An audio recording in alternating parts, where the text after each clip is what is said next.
Doru Costache. Doru Costache is an associate professor in patristic studies at the Sydney College of Divinity. He also is the Selby Old Fellow in Religious History of the Orthodox Christian Faith at the University of Sydney, and an honorary associate of the Department of Studies in Religion of the same university. He authored Humankind and the Cosmos, Early Christian Representations, Brill 2021, and co-authored Dreams, Virtue, and Divine Knowledge in Early Christian Egypt, Cambridge University Press, 2019. Today, his paper is entitled The Principle of Synergy and Non-Human Created Agency in Clement of Alexandria, Basil of Caesarea, and John Chrysostom. Thank you, Jonathan, and thank you all for being here. I must begin by apologizing to my colleagues. I'll have to leave soon after my presentation. But here it goes, and if possible, I'll share the text to ease comprehension. First of all, this presentation is based on research that I have finalized last year with this book published by Brill, Humankind and the Cosmos, Early Christian Representations. Now, the cosmic frame of ancient culture determined certain early Christians to become suspicious about the universe, especially when they perceived natural elements as camouflaged expressions of evil powers. That said, expressions of this perception are found already in the New Testament, for example in Galatians 4 verses 3 and 9, Colossians chapter 2 verses 8 and 20.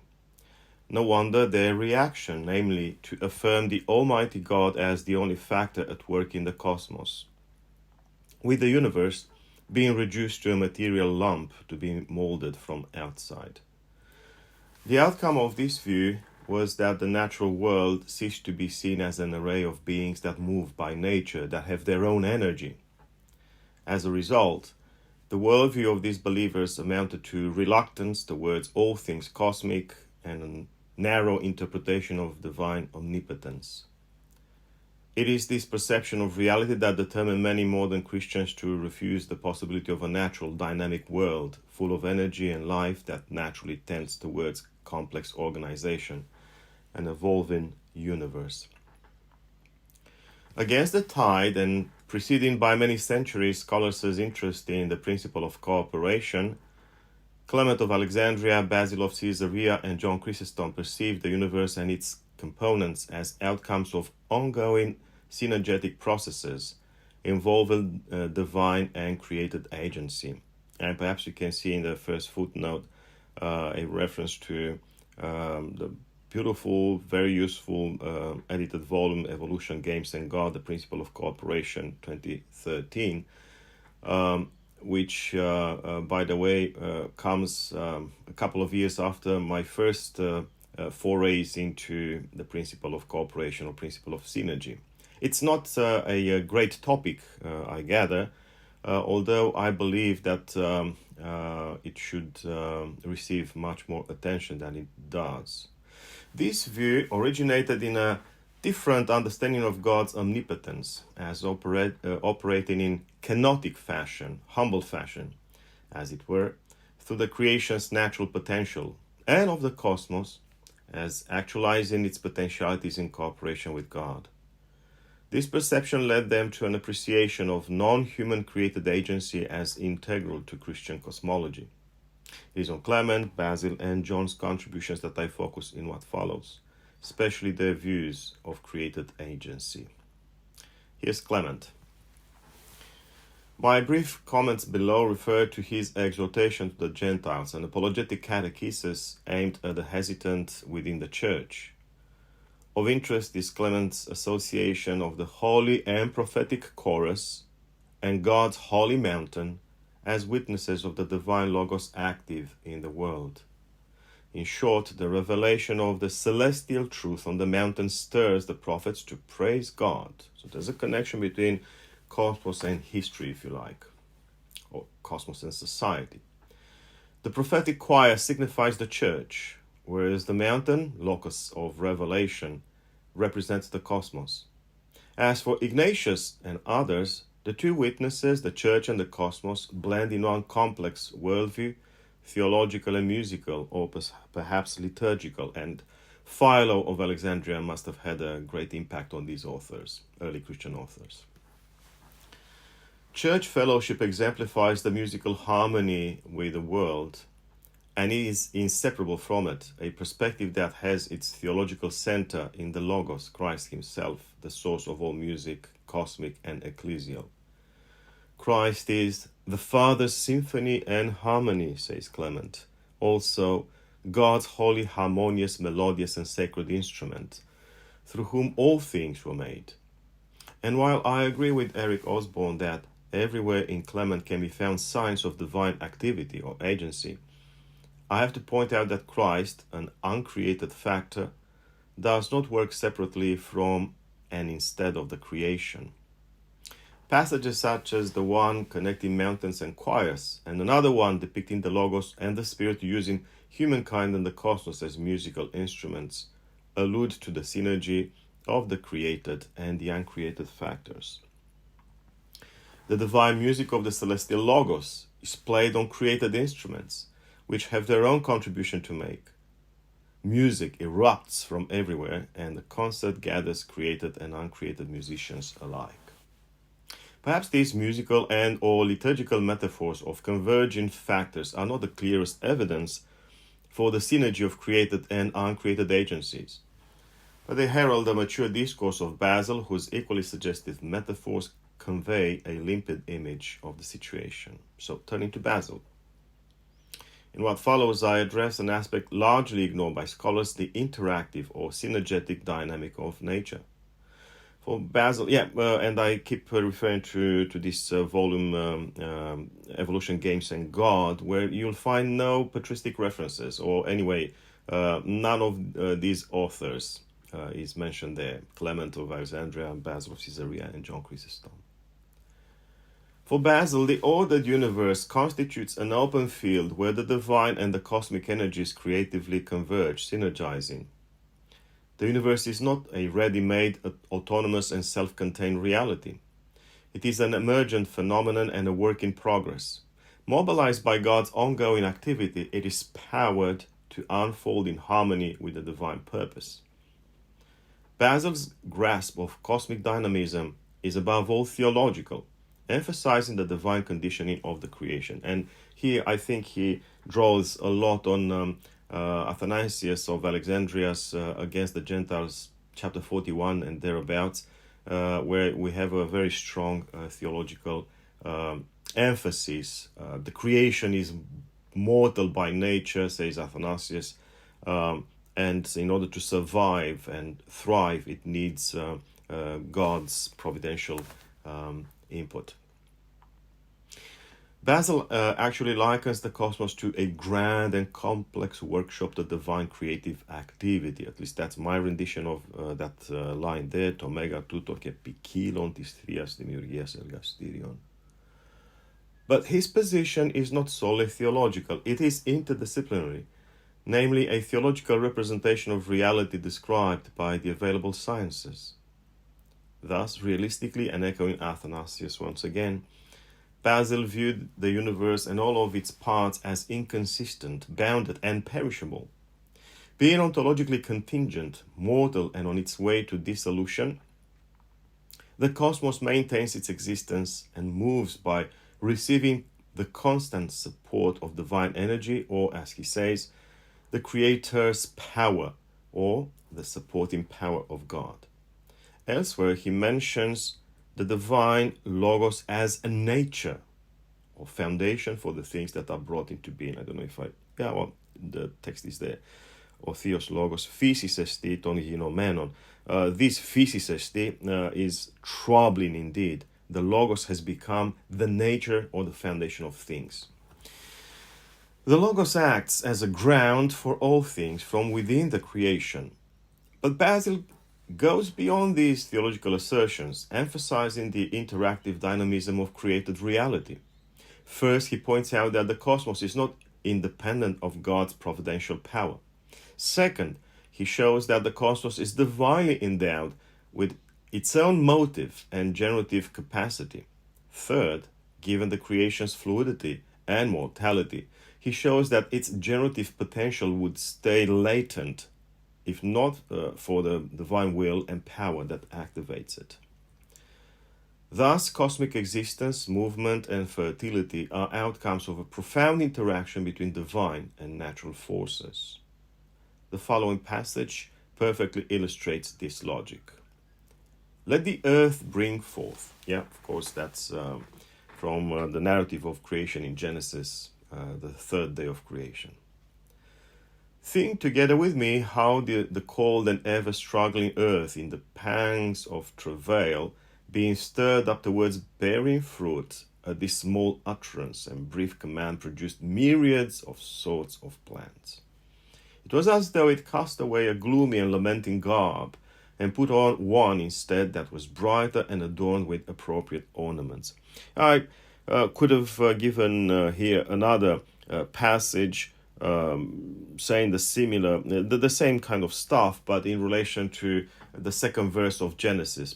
Perhaps that would have been better, but I thought that this one gives us a more complete idea of how Basil understands the mechanisms behind what we call the natural world. The reference to a cold and desolate earth betrays the then standard concept of inert matter, mechanically activated by exterior forces. This standard concept suited well the theological narrative of a divinely conditioned creation. But the above passage also discloses Basil's conviction that the created energies have a role to play within the universe and the emergence of life. The earth looks sterile only from a distance. In turn, it possesses a natural germinating power, struggling in the pangs of travail and being stirred up towards bearing fruit.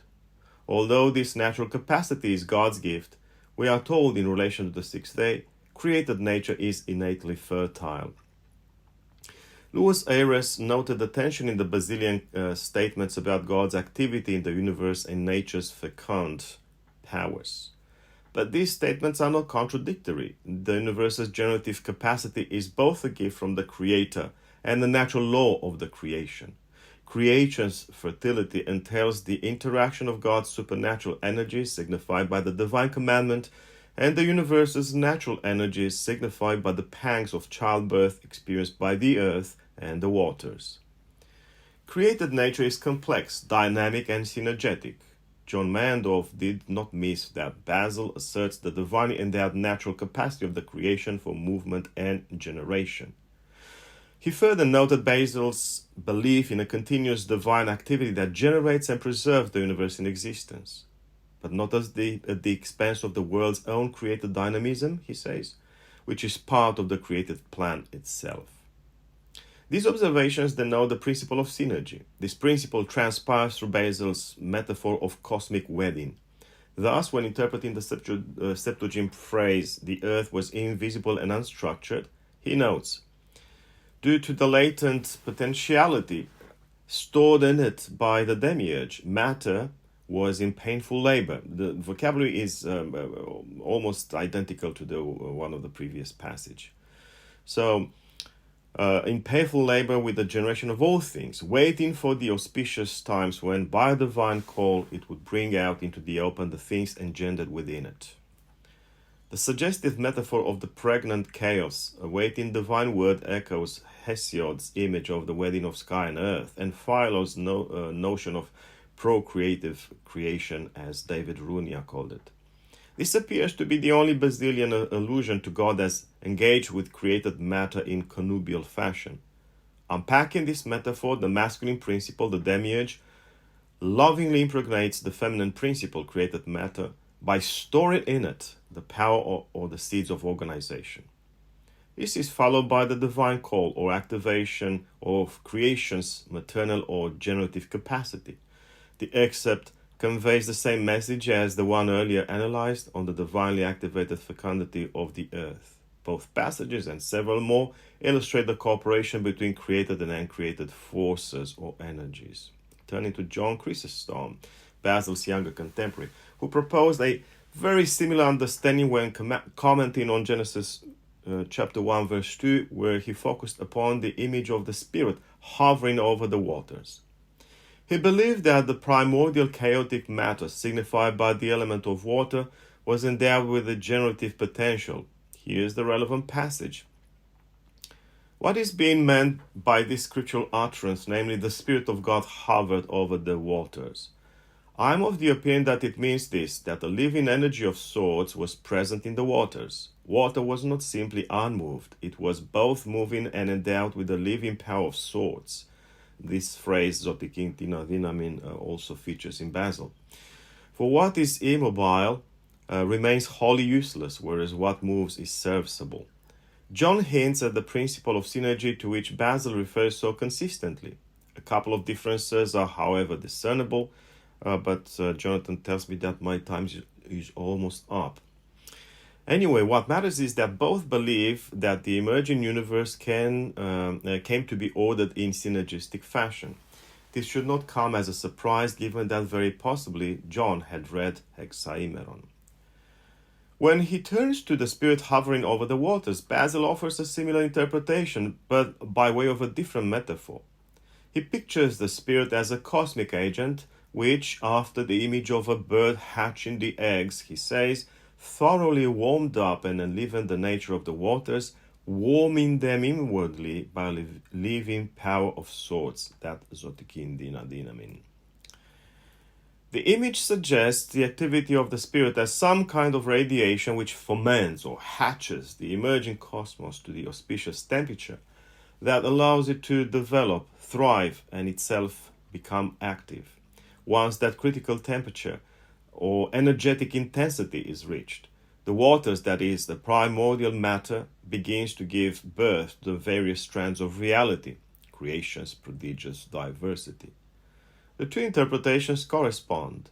John's energized waters are another way of depicting the interactive phenomenon signified by the hatched eggs of Basil's image. In both cases, the generative potential of nature cooperates with God's power. Both models adhere, therefore, to the principle of synergy. There is nevertheless a slight asymmetry between them. While the Basilian image emphasizes the divine input, John's highlights the generative aptitude of nature. These variations do not break the bond between the two models. They just bring to the fore the different sensitivities of their authors, largely conditioned by their preferred metaphors. The hen over the nest and the Spirit that energizes the waters. The passage quoted above furthermore shows that John did more than just follow Basil's train of thought. He read Hexaimeron with great attention, from which he borrowed the phrase a living power of sorts, zotikintina dinamin, verbatim. In so doing, implicitly, he endorsed Basil's view that the principle of synergy operates on a cosmic scale. In the light of this agreement, nature is not separated from the supernatural which it includes and with which it cooperates. As such, nature, or rather created agency, is integral to Christian cosmology. Clement's views reached completion and clarity in Basil's and John's thinking. All three are precious witnesses of a traditional understanding of reality as synergetic and of created nature as active and proficient. Thank you.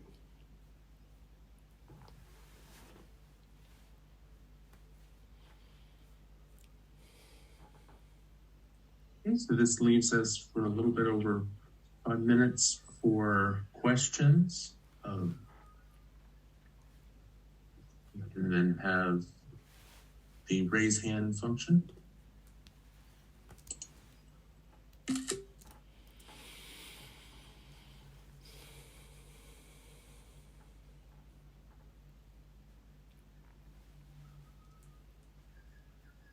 Okay, so Sebastian.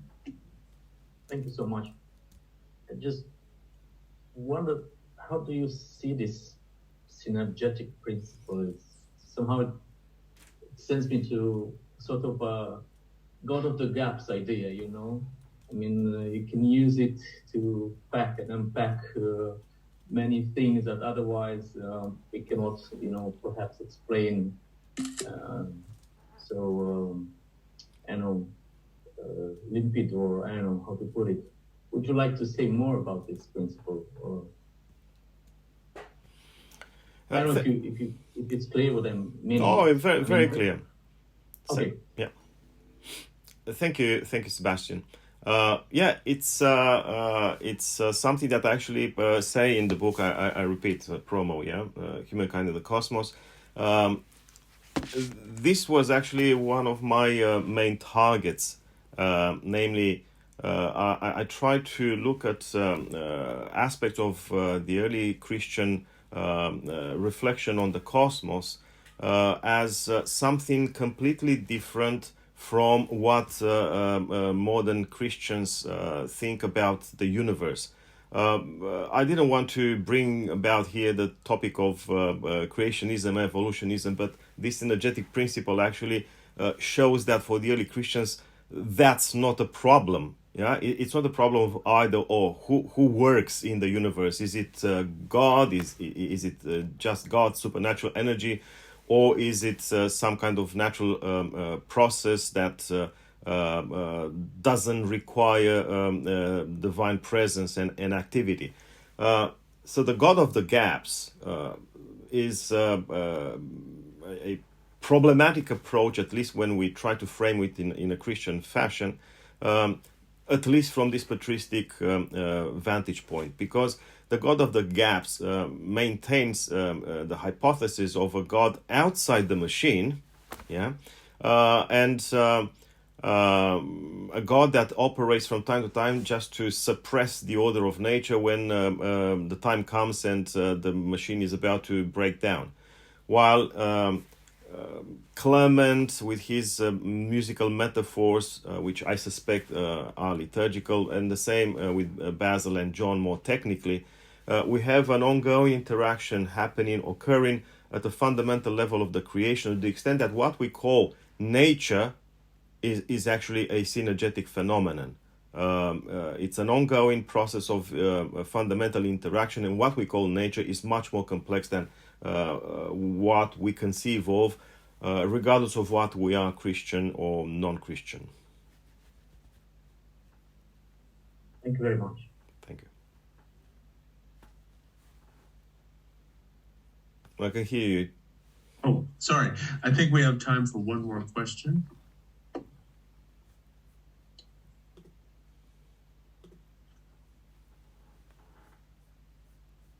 I think I'll ask one myself. The question,